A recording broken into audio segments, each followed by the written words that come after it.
All right, my man Kyle here has been having some kind of chronic tendinopathy through the mid-traps, right where the kind of rhomboids, mid-traps come into the shoulder girdle right here. And we're gonna do some Graston on it today, okay? So you're gonna get to see what that is. Just put the lotion on it for some lubrication. He's got it under tension, and you're just gonna get to see me kind of work it and see the change that makes in the muscle.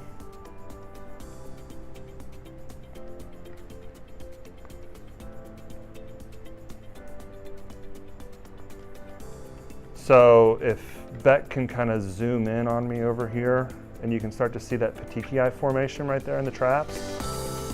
Okay, so this will be like a real superficial bruise. It won't last that long. It's not as painful as it looks, is it, Kyle? Yeah, so I'm gonna kind of sit him up a little higher and put a little more tension on the shoulder right here. Good. To continue to work that line right there. And we'll tend to see that like the worst bruising tends to happen over the worst spot, you know, the most sensitive spot for him. So once I've done enough work there to get that petechiae, you know, I'm not gonna sit there and just kind of crank into it a whole lot. We're gonna work outwards a little bit. As part of a standalone treatment, I would almost never just Graston somebody. But as part of a bigger treatment plan with some exercise, some manipulation, some home care instructions, yeah, it's something that we utilize quite a bit, especially in this region, okay? All right, so that looks good. So we're gonna go over there, do some adjustment on him, and then take him through this exercise, all right? So stick around. So we're gonna do some manipulation on that mid-back. Big hug like this. Breathe with me. And I'm going to take Kyle through our 5-month sideline position. Bend this knee. I say ours, but it's not mine. I just use it.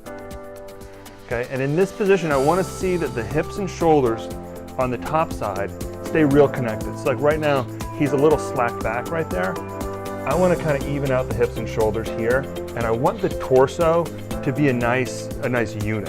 Okay, so it's going to move as a system right here. It's not going to twist. So I'm going to tip him back a little more. Good. And here he's like totally on the chest, on the chest right here. He's on the ribs, he's on the belly. And Kyle's never done this, okay? So he's being a great subject. But now he's going to roll forwards towards me, and he's going to come onto this right shoulder socket. As he comes towards me, he's not going to really lift by like shrugging through here. You're going to lift by supporting right here on this down shoulder. You feel that? You're in business here. So now he's got good lift off the belly right here. And he's actually already using some good scapular support muscles through here. Okay, I'm gonna ask him to keep this leg in the air for a little bit. Good. And now as he starts to roll his body towards me, he's gonna keep this shoulder nice and connected to the hip. Sometimes it's helpful to go like kind of Wonder Woman stance like this. Good. And we're gonna tip the body forward. The hip is going to be the limiting factor right here. So he's gonna run out of room in his hip socket, but I wanna encourage pressure on the elbow right here. So Beck, can you see the pressure on the elbow that we want right there? Good, and he's using this, these shoulder stabilizers in this position, okay? So fight me by push right here, get strong against me, good. And come back, keep the body as a unit, good. Good, and come back towards me. Good, and back.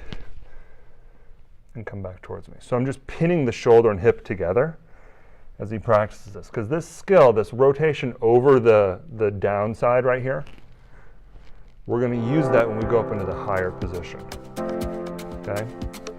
So you're getting the sense for that kind of rotation over the body right there. Okay. Good.